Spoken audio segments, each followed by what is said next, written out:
Salut les camarades. Comme disait Sapkowski, papa de la saga Witcher, j'en ai marre des contes populaires. Si un jour des monstres se mettront à rôder autour de votre village, en massacrant des gens les nuits tombées, qu'allez-vous faire? Appeler un berger? Ne me faites pas rire. Chaque travail doit être réalisé par un professionnel, que ce soit de la construction, la médecine ou bien la chasse. Il parlait bien évidemment des sorceleurs, des chasseurs de monstres légendaires qui ont conquis les cœurs des millions de joueurs en à peine 10 ans de travail acharné. Personne n'aurait pu prévoir un tel succès de la saga à sa sortie en 2007. Et bien que les romans de Sapkowski étaient très populaires parmi les fans de fantasy, le succès n'était pas seulement dû à son talent, mais aussi à deux jeunes et audacieux développeurs. Dans cette vidéo, je vais tenter de retracer l'évolution de la saga depuis sa création. Nous allons parler des livres, les séries et bien évidemment du jeu vidéo, afin de voir les coulisses du développement de ce dernier. Alors soyez le bienvenu, c'est le camp du loup blanc. Installez-vous confortablement. Aujourd'hui, je vais vous conter l'histoire de l'une des plus merveilleuses sagas de fantasy de tous les temps, le Sorceleur.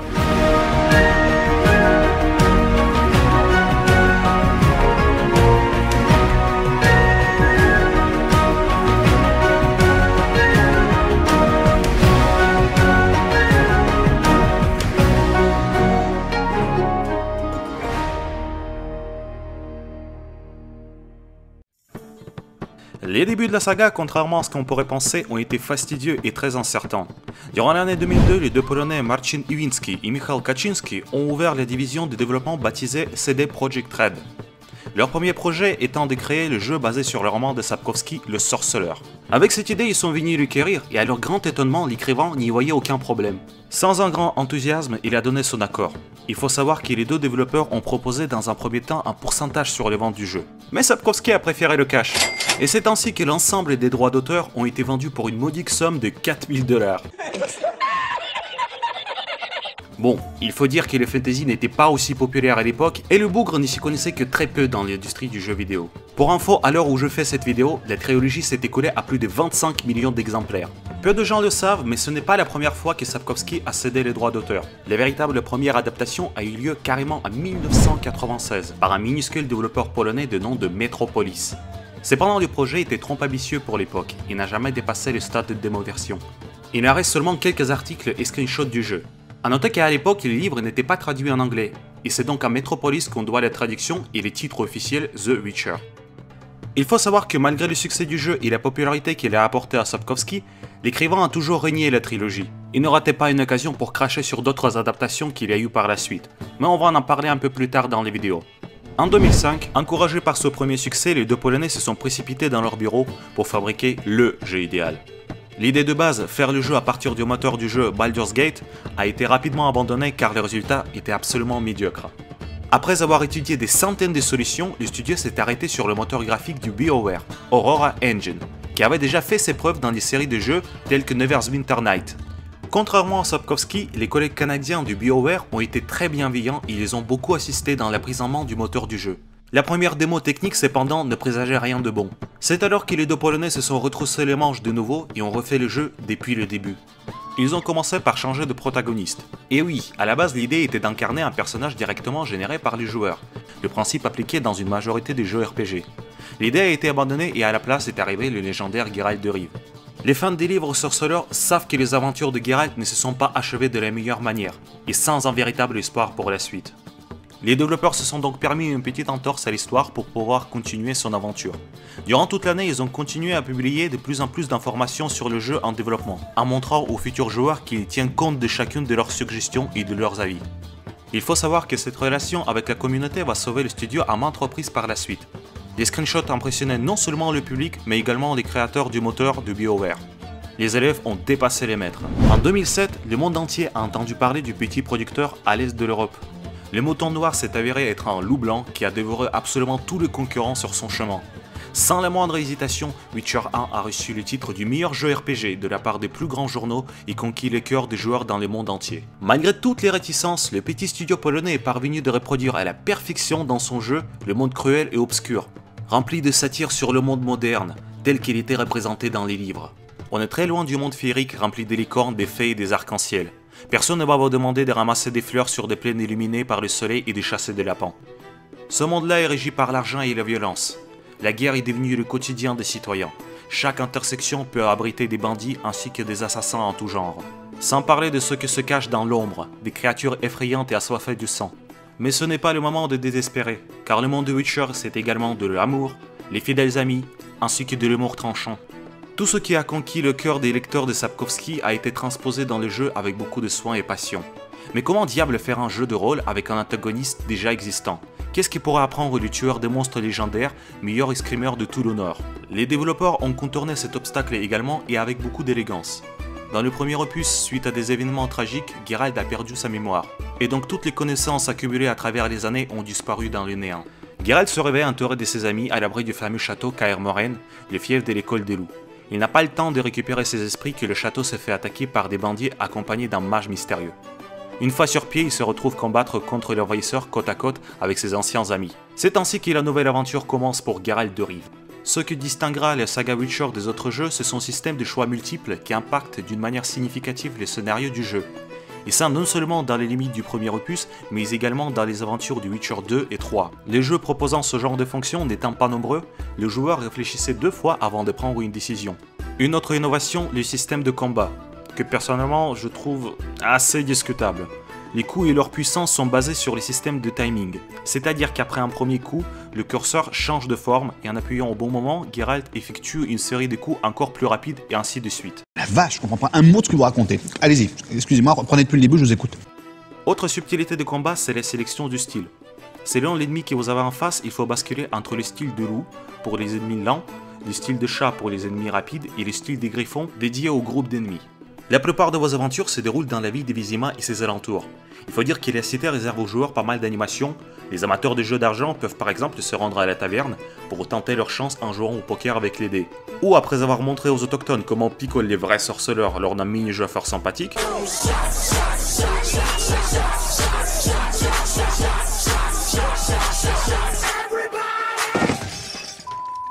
on peut passer aux choses sérieuses en tabassant quelques poivreaux lors d'un combat à main nue.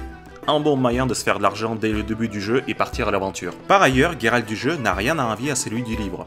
Il a toujours autant la cote auprès des femmes. Une activité fort sympathique consiste à récupérer les cartes dénudées des gentes dames en les séduisant et... Oh, you touch my tra-la-la. My ding-ding-dong. Bref. La musique. La musique de Witcher mériterait une vidéo à part pour en parler. Adam Skrupe et Pavel Blatsak ont fait un travail remarquable et ce n'est pas moi qui le dis. Les plus gros journaux de cette époque ont élu Witcher 1 dans les catégories meilleure OST des jeux vidéo du 2007. C'est d'ailleurs les musiques de Witcher 1 que vous entendez à l'arrière-plan de cette vidéo. En ce qui concerne les graphismes, vous pouvez le constater par vos propres yeux. Le moteur modifié de BioWare a fourni un résultat exceptionnel pour cette époque. L'éclairage dynamique, les soins du détail et les travail sur les couleurs plongent les joueurs dans un monde obscur et rempli de mystères. L'animation mérite des louanges à part. Le défi d'été de taille transposait dans le jeu le style vif et foudroyant des sorceleurs. Grâce à l'intervention du maître d'escrime Marcin Zmuki et des cascadeurs professionnels, plus d'une centaine d'heures d'escrime ont été filmées et transformées en l'inimitable style de combat de Geralt de Rive tel qu'on le connaît. Mais tout n'était pas aussi rose dans les cités du Temeria. Une palanquée de bugs dans tout genre se sont glissés dans le release final le 26 octobre 2007, ce qui gâchait considérablement l'immersion dans le jeu. Une fois de plus, il faut rendre hommage aux Polonais, qui se sont mis instantanément de sortir des patchs de correction et quelques mois plus tard, ils ont sorti la version finale qui améliorait le jeu, corrigeait tous les bugs et était gratuite pour tous les possesseurs de la licence. La joie des fans n'avait pas de limite. Après avoir raflé tous les prix possibles dans le domaine, Witcher 1 a pris sa place de l'un des meilleurs jeux RPG de tous les temps. Bref, il était temps pour CD Projekt de rejoindre le game. Witcher 2 s'annonçait plus vaste et plus spectaculaire.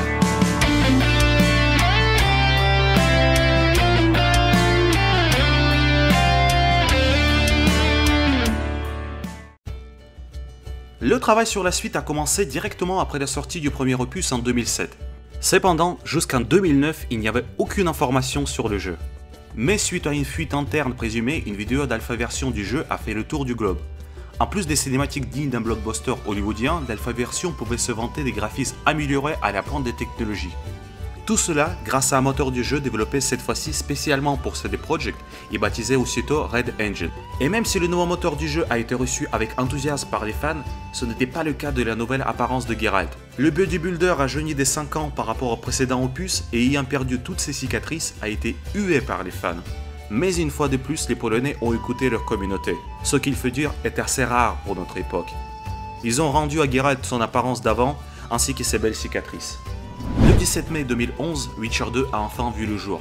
Les changements étaient flagrants. Tout d'abord, le système de combat a été revu de fond en comble, et Dieu merci. Le système des clics avec les timings a été abandonné au profit des systèmes de combat plus classiques, comprenant des roulades, esquives et parades. Les styles de combat ont été également supprimés au profit des systèmes de signes bien plus travaillés. Lors de combats avec les boss, les développeurs ont rajouté des systèmes de QTE qui étaient très à la mode à l'époque. En plus des techniques de combat supplémentaires, Geralt a également hérité la capacité d'escalader des montagnes ainsi que de sauter d'un rebord à un autre. Dans l'ensemble, les développeurs ont tenté de diversifier chaque étape du jeu en mettant quelques phases de stealth, bien qu'il n'ait pas vraiment réussi. Le rôle du choix in-game a été considérablement augmenté. Des terrains entiers et personnages importants pouvaient disparaître de la suite des aventures selon les décisions prises par le joueur. Le système de compétences a pris de l'ampleur et l'alchimie prend tout son sens, même à un niveau moyen de difficulté. Contrairement à son prédécesseur, ce jeu a été développé en parallèle pour la console Xbox, ce qui a inévitablement réduit la taille de la carte compte tenu des limites de sa capacité de mémoire. Un autre point négatif, c'est l'aspect couloir de ce deuxième opus. On se déplace d'un chapitre à un autre sans pouvoir revenir aux endroits du précédent. On peut clairement pas parler d'un véritable open world. Mais pour compenser la taille du monde, les développeurs se sont appliqués pour créer un environnement plus détaillé et plus travaillé. Le jeu a été blindé des trésors cachés, des cavernes, des passages secrets. Bref, les fans de l'époque étaient comblés. En ce qui concerne les conquêtes amoureuses, Geralt a clairement baissé son appétit. Voyez par vous-même, 24 cartes à collectionner pour Witcher 1 et seulement 6 scènes pour le 2. Et oui, je les ai toutes vues. En contrepartie, le jeu nous offre des scènes érotiques bien plus travaillées qui font démonstration de toutes les beautés féminines. Non, c'est vrai, les scènes de sexe méritent vraiment qu'on s'y attarde. Grâce au moteur de jeu Red Engine, le réalisme des scènes était tout à fait impressionnant pour l'époque. Si vous n'avez pas joué au jeu, je vous laisse faire les recherches par vous-même. Comme toujours, la splendide Triss Merigold se démarque du lot, car elle a eu l'extrême privilège de faire la couverture du Playboy, c'est vous dire. L'aspect cinématographique n'a pas pour autant affecté le scénario du jeu. Il est devenu plus complexe, plus politisé et nous dévoile une multitude d'intrigues. On nous laisse comprendre que l'arène a été rejointe par une nouvelle force, un certain tueur des rois. À sa poursuite, Geralt va plus d'une fois s'empêtrer dans les multiples intrigues et les affaires d'État dans lesquelles il jouera le rôle décisif. Et il faut bien l'accorder au jeu, c'est très dans le style des livres. Il faut savoir que Sapkowski accordait autant d'attention aux intrigues politiques qu'aux aventures de Geralt lui-même. À l'image du jeu, la musique est devenue plus épique et plus puissante. Adam Scarupa, qui supervisait cette partie, a de nouveau fait un travail de maître. Voici ce qui arrive lorsqu'on donne des gros moyens à une personne bourrée de talent.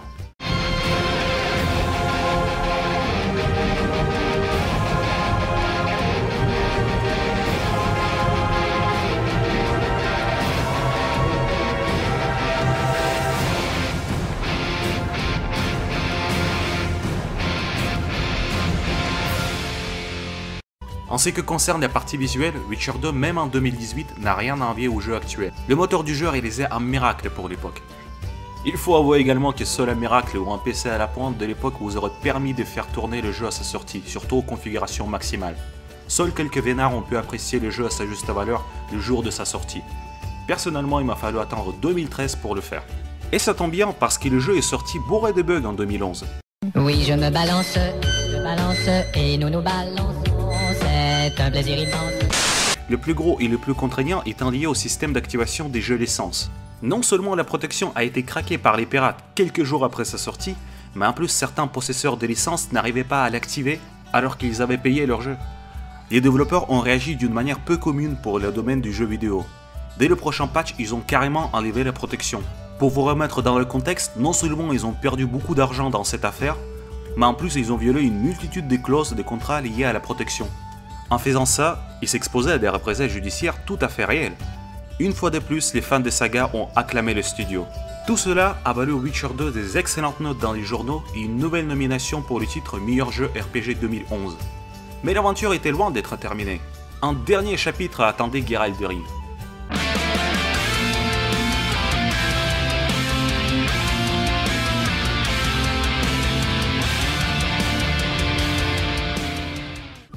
Même à l'époque du développement du Witcher 2, le studio revendiquait que le potentiel de la saga est immense, et qu'ils allaient certainement pas s'arrêter au deuxième opus. Le format de trilogie selon eux était le plus optimal pour raconter une histoire. Il était donc clair que le troisième opus sera bien le dernier de la saga. En 2014, lors de la E3, les développeurs ont dévoilé le premier trailer du futur Witcher 3. Il intitulé Chasse sauvage, laissait comprendre autour de quel aspect va tourner l'histoire, et les images présageaient quelque chose de grandiose. De nouveau, les Polonais n'ont pas trompé les attentes de leurs fans. 19 mai 2015, Witcher 3 est enfin sorti. Les gens se sont divisés en deux groupes, ceux qui l'admiraient et ceux qui n'ont pas encore testé le jeu. Sans effort, Witcher 3 a démoli tous ses concurrents et s'est de nouveau installé sur le trône du meilleur jeu de l'année avec toutes ses 60 gigaoctets.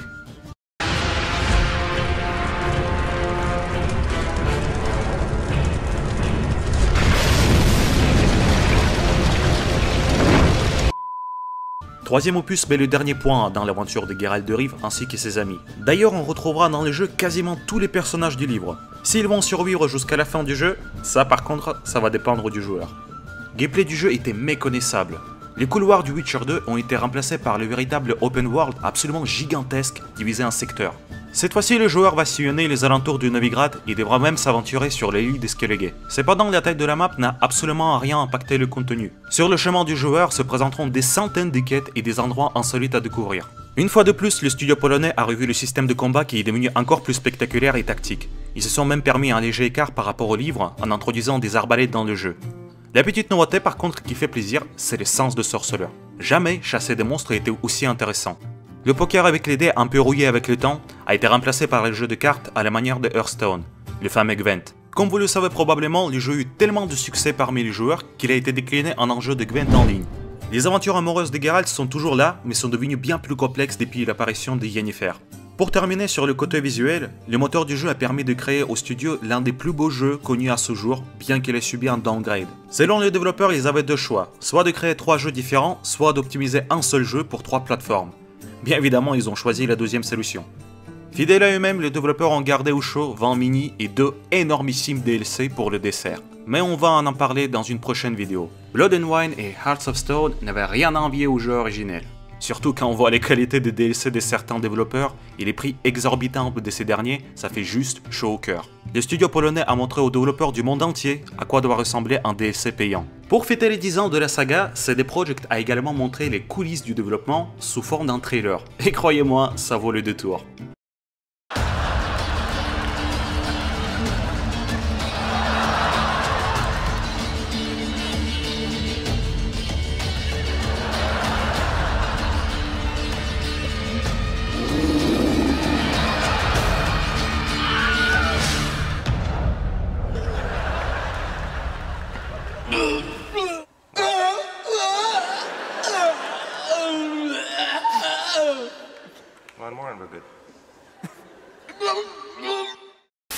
L'équipe de CD Projekt Red a mis son âme dans ce jeu, et ça se voit. Juste, regardez la tête de Marcin Iwinski à la fin du développement du Witcher 3. Jamais on a vu des quêtes aussi bien écrites et scénarisées. Jamais on a vu un tel soin des détails, que ce soit au niveau de la musique, l'ambiance ou le scénario. Jamais on a vu un livre aussi bien adapté dans le jeu. Pour la 3e fois consécutive, les Polonais ont mouché les mastodontes de l'industrie du jeu vidéo et ont marqué l'histoire. Et voici comment s'est achevée la splendide trilogie au sujet de légendaire tueur de monstres Geralt de Rive, ou le blanc pour les intimes.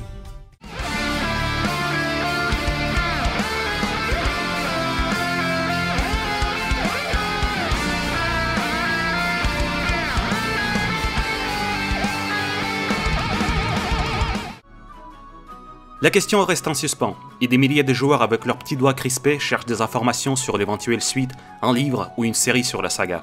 Voici ce que l'on connaît d'une manière plus ou moins certaine. La saga des livres est actuellement composée de 8 livres, dont la dernière, Saison des Orages, est sortie en 2013 surfant sur la vague du succès des jeux Witcher. Lors des dernières interviews, Sapkowski a clairement fait comprendre que le travail sur le livre est en cours. Certains disent même que le livre est déjà écrit et que Sapkowski attend juste le bon moment pour le publier. Par exemple, le release de la série. En parlant de la série, Solan Sour n'a pas entendu parler de la série Witcher annoncée par Netflix. Mais saviez-vous que la série existe déjà? Et non, c'est pas une blague, vous pouvez voir des extraits sur vos écrans. La série Wiedźmin ou Sorceleur est sortie en 2002 et composée d'une saison de 13 épisodes et se base sur les 2 livres de la saga. Mais on va en parler dans les détails dans une prochaine vidéo. Si vous êtes intéressé, le lien est en description. En ce qui concerne la série Netflix, les informations sont maigres et peu encourageantes. D'après les dernières informations, on peut espérer sa sortie pour 2020 et certainement pas avant. La série sera composée de 8 épisodes de 50 minutes, ce qui est vraiment peu pour une telle saga. On sait également que le script de l'épisode pilote est achevé, et que la personne en charge de ce dernier, Lauren Schmidt, connu pour la série Daredevil, n'a aucune expérience dans le domaine de fantasy. Pour terminer, oui, Sapkowski participera au projet en qualité de consultant. Selon se dire, il sera garant de la cohérence de la série par rapport au livre. Le hic, c'est que dans son dernier interview, il a fait comprendre qu'il n'a aucune information sur la série, que ce soit concernant le scénario, la date de la sortie ou les acteurs. Avouez que ce n'est pas très encourageant, mais je garde espoir les amis. Pour finir, parlons du jeu vidéo. Voici ce qu'a dit Adam Kuczynski, le beau-père de Witcher et accessoirement PDG de la société. The Witcher a été conçu comme une trilogie.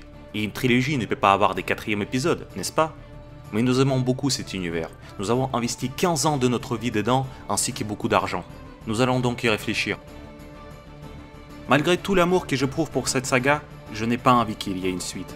Mais vous savez pourquoi? Parce que la trilogie Witcher était parfaite, en tout point de vue.